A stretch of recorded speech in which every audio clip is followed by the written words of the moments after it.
David, and welcome to the conference, EMCC Hungary's Academy for 2024, with the subtitle of Personalized Mentoring and Coaching in Alliance. I would like to ask you first about the relationship between coaching and mentoring, how you see that. Like, is it necessary to make a difference between the two of these helping professions? And if so, how would you do that? Well, let's look at it from two perspectives. Okay. From the perspective of the client and the perspective of the coach or mentor. So from the perspective of the client, we can find zero evidence that clients care. Oh. We want you to be able to be there, to be present, and to provide them with the kind of attention and questioning and support that they need at the time. Now, there are boundaries to this because we know that if we're trying to help somebody, we help them least when we give them advice.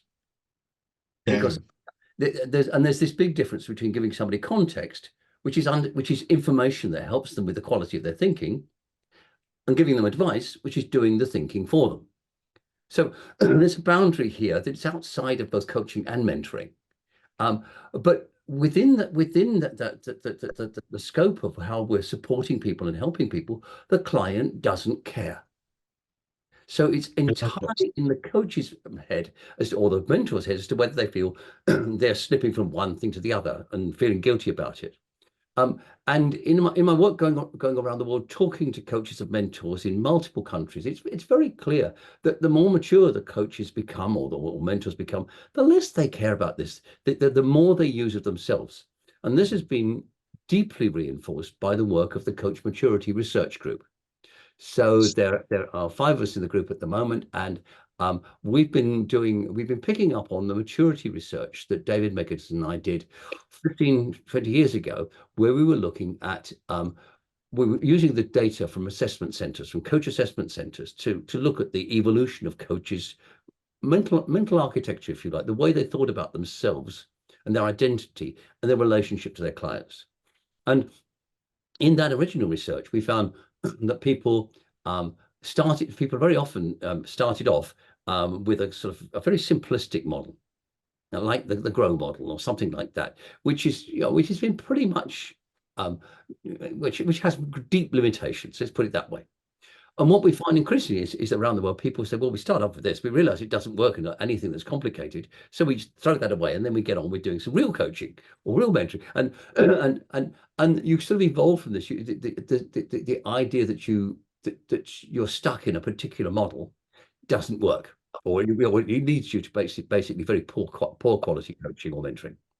But then you move to be much more open. You're more relaxed about the conversation, and you have a whole portfolio of ways you might work with somebody, and that leads to a different way of thinking about your identity as a coach or as a mentor. And then there tended to be quite a big gap as people started to integrate who they were with what they did. Mm-hmm. And so it's about, you've gone from doing coaching to doing coaching with, to being a coach. And then finally, we found that the most mature coaches we identified, and the ones who had the biggest impact, were what we call systemic eclectics, because they saw the client in their systems, and they took a very systemic view of the whole of the client relationship. But they were very eclectic in the way that they approached things. They used themselves far more. Now, in the more recent studies with the research group, what we've done is to go out and interview very experienced coaches around the world. And what we wanted to hear from them, we asked them about their journey, so their learning journey in particular. How did they evolve as a coach? And surprise, surprise, one of the things that came up, the first thing they do is forget goal obsession.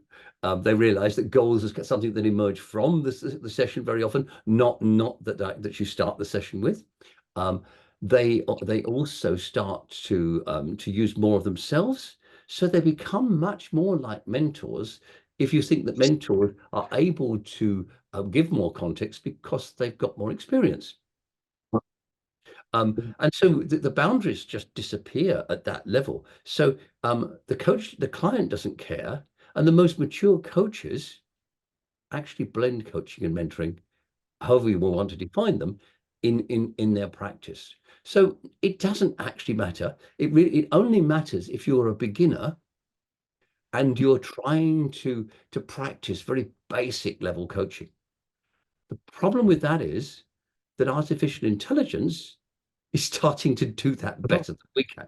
So that basic level process based, following a nice step-by-step model, that can be done by an AI very well, better than the humans. And our big challenge, or one of our big challenges across the EMCC and I think the whole world of coach education, is how do we help coaches to move straight to the more mature levels of being a coach, as opposed to doing coaching?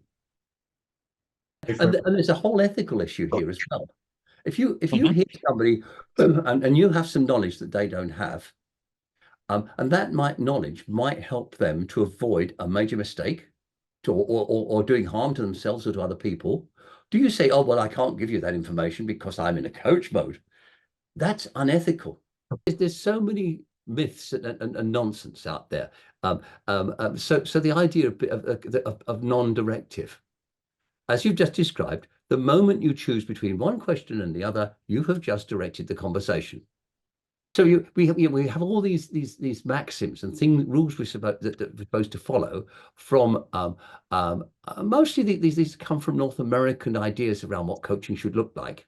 And we're constantly challenging these now. We're saying, well, where's the evidence for this? And the answer is there isn't any.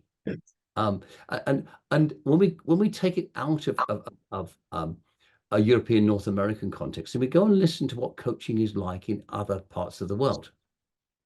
And again, they don't actually really distinguish between coaching and mentoring. It's about helping people to think. The culture of the Solomon Islands is very rich. What fascinated me was the emphasis they put on parable and story. Now, we have in the Western world, we sort of have this knowledge of Jesus and the parables, and that people would develop wisdom in others by telling parables and stories. We've lost that. And coaching dogma, as it's promoted by some other associations, does just basically stop that. But it's a critical part of learning in so many cultures. And so what they do is to choose the parable that will help somebody, will stimulate the thinking of somebody and open up different perspectives to them. Once they've talked about the story, many of the stories are associated with dance. And so they will do together a dance that brings them into unison and rapport around the nature of the story and the issue. Now, isn't that amazing what we can learn from other cultures? Absolutely. And I frequently hear the criticism that coaching, or most of the coachings, are very cognitively focused, just conversations, and bringing in, emotions, dance, whatever. That could be a real breakthrough in how we support people. And as you were talking, and I brought in the concept of coaching and mentoring. As you were talking, I was starting to think about more like a learning consultant or a learning supporter or just a developmental support person, instead of having the distinctions between coach and mentor. Yeah. Well, there's this whole area that I find fascinating. Is coaching and mentoring professions or vocations, or as I prefer, something in the middle, a provocation? So if you're a profession, you're bound by all sorts of rules, and you have to and there's a lot of governance around it. If you're a vocation, that is quite the opposite. You do something because it's something you want to. It fulfills a need within you. It's the way that you want to serve the world. And a provocation is something in the middle there. You are able to serve the world through the way that you approach conversations with other people. You mentioned that it is the approach of beginner coaches to learn certain models, formalities, routines, whatever. And I do think that it's a good way of getting into a profession, to getting into the way of learning coaching. And how could we support them? What could they do? Or what could other coaches do to speed up this process? Because I don't think that this should be skipped. Is it possible to skip it and start from a higher level immediately? AI is coming rapidly. It's taking over more and more of this. And so it means that if you don't progress rapidly into more mature coaching, you're going to get left behind. I mean, nobody want you because you've got nothing to offer. And yet, as you say, how do you start to learn how to do it? And the evidence that we have so far from the maturity research studies suggests that what we should be doing is giving people the concept, the theory, and some models to use, but enabling them to let go of those models as quickly as possible. So it's a bit like a child learning to ride a bicycle. You have stabilizers on it. Yeah. And most kids, once they get a bit of speed up, they really want to please take the stabilizers off. And jolly well, if you do it, they're going to fall over and then hurt themselves. So you judge it as quickly as possible. You take one stabilizer off, and then and then you take the other one off, and they're away. And I think that analogy works for me. We can the emphasis of so much of coach education and coach accreditation in some other bodies is all about sticking to the process. And the idea that well, let's take ICF accreditation, for example. So you qualify at ACC level, and then you go on to do more of the same, but deeper and better to get PCC, and the more of the same and deeper to get MCC. There is no evidence from our research that's accurate. The reality from the research is that you abandon what you had before as not as ineffective, and you leave it behind. So mastery is about recognizing that you've moved to a completely different level and have different approaches and different ways of doing things. Mastery is about breaking the rules, not sticking to the rules. And so the emphasis of education has got to be on experience, on practicing, on scenarios, and working with case studies, and just getting in there and doing it. I think it's important to talk about competencies and boundaries, even through the lenses of breaking the rules. And let me move one question forward, is that we may not just talk about coaching and mentoring when we talk about these helping professions. So where do you see the boundaries, for example, with other helping professions like counseling or therapy or whatever? So what are the things that we should definitely have to keep in our mind as coaches/mentors?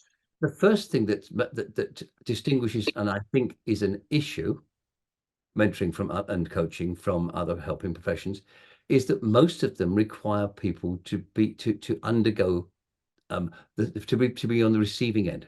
So if you're going to become a counselor, you have to go through lots of counseling yourself. It's not required, but I think it should be. And what we found is has been really helpful in the stories that people have told of their progression as coaches to mature coaches.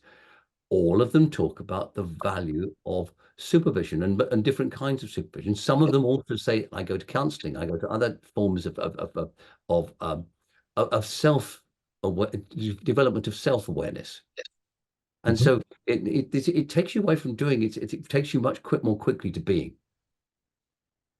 But and then we get into where exactly are the boundaries? Well,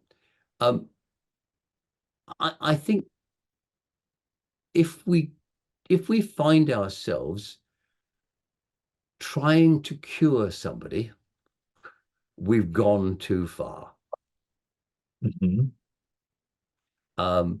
And that takes us in, we've quite clearly gone into counseling or therapy of some kind.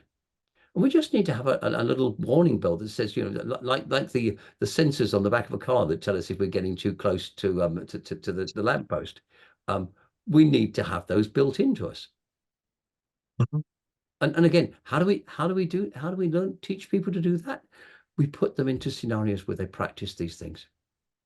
So they have the experience.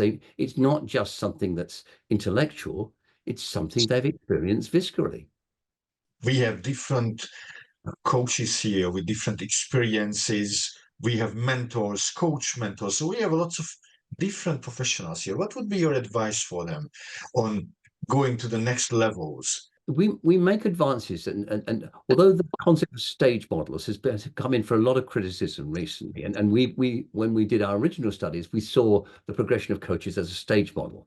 The more recent research hasn't borne that out.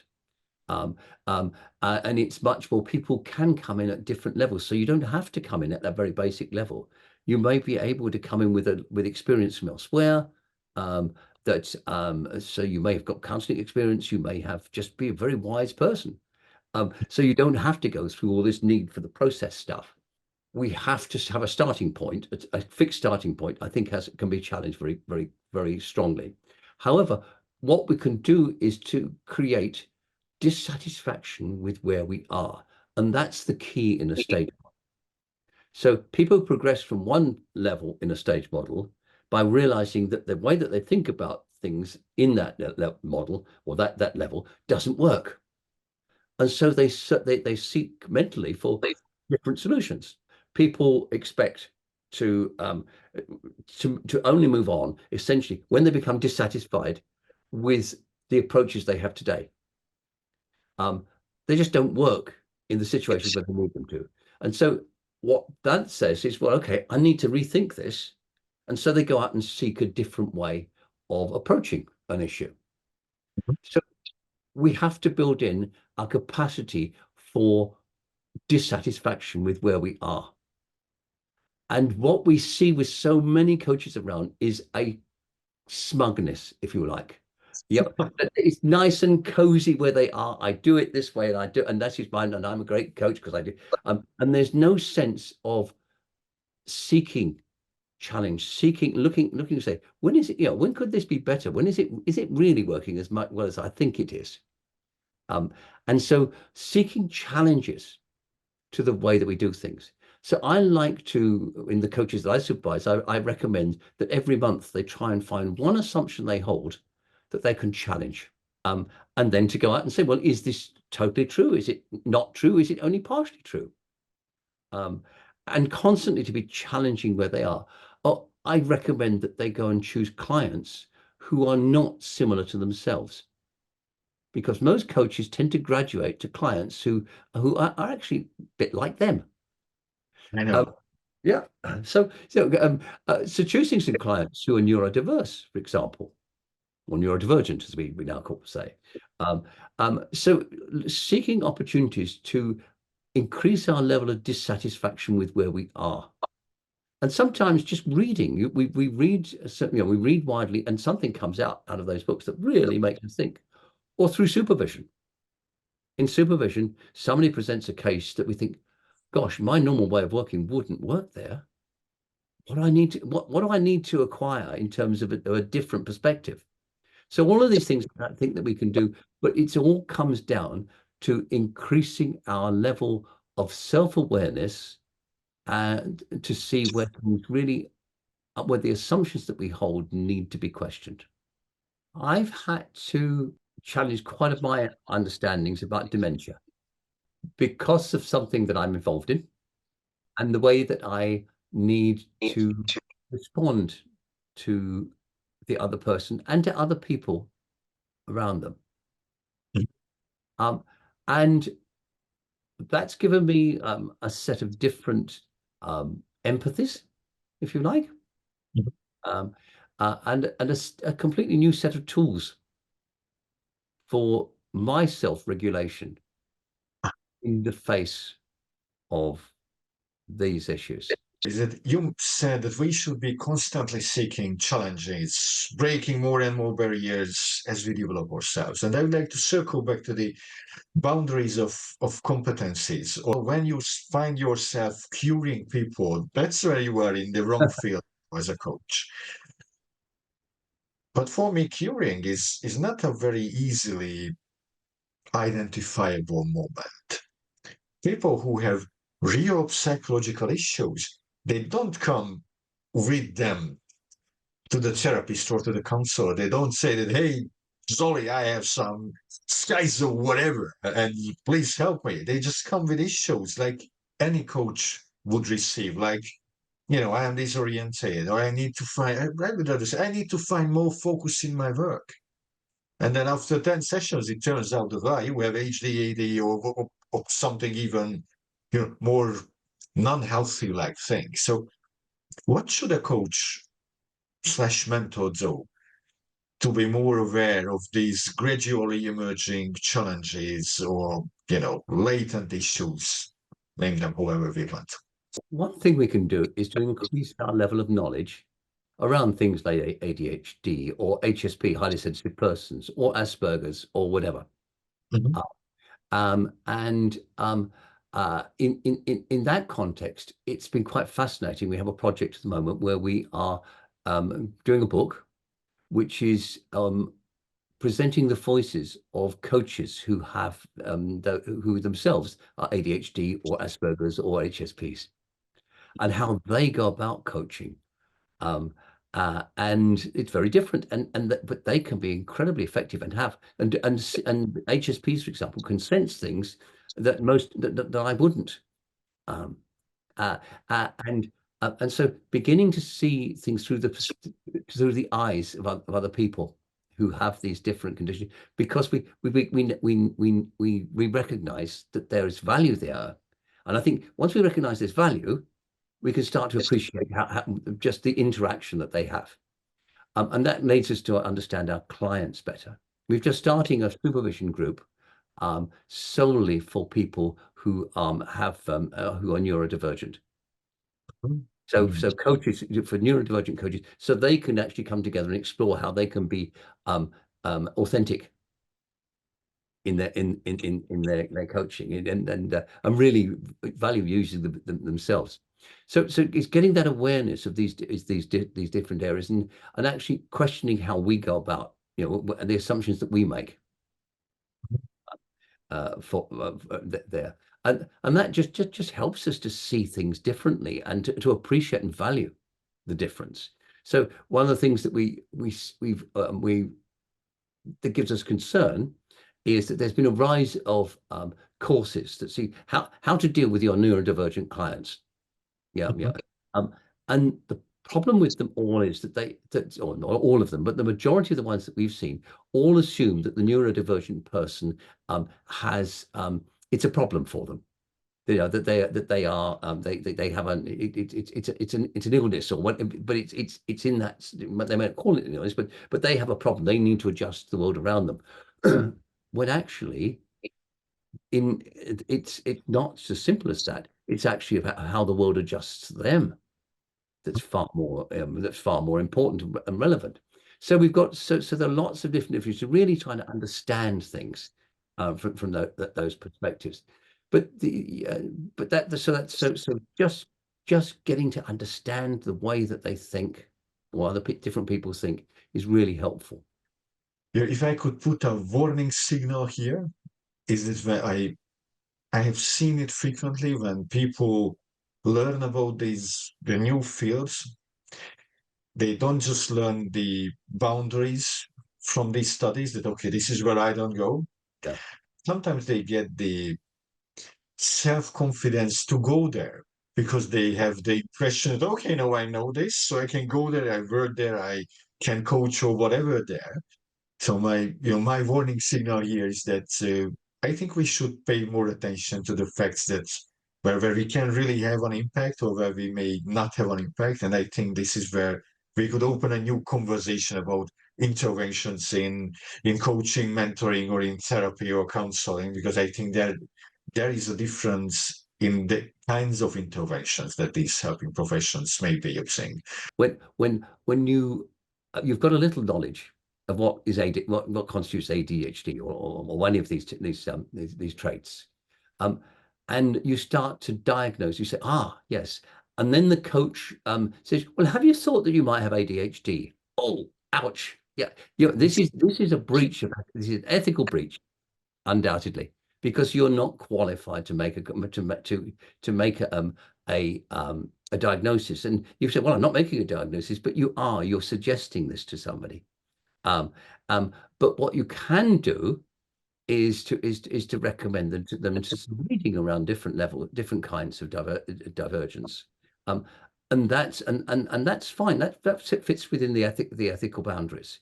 And then the person may come back to you and say, well, having looked at that, I think I'm probably X or Y. And you say, well, do you feel that you need to go and get a formal diagnosis of this? And sometimes they say yes, and sometimes they say no.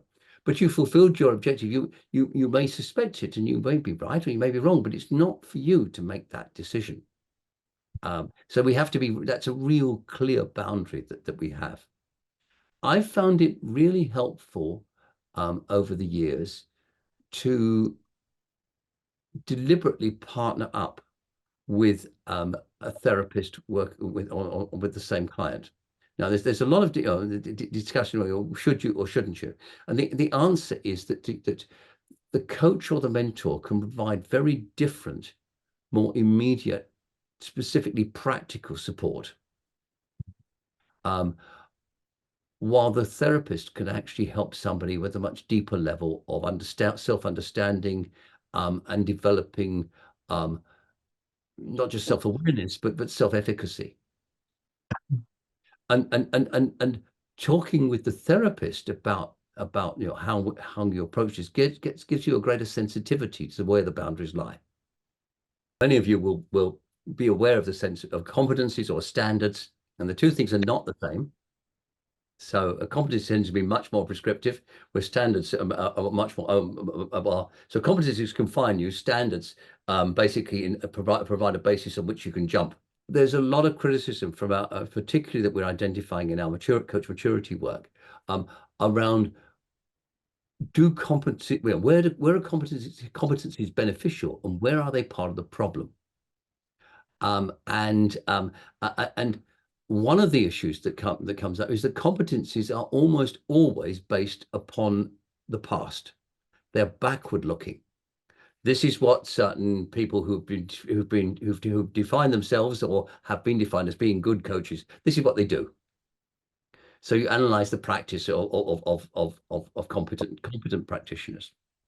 But when we look to the future, the competencies require artificial intelligence, for example, and how do we use that?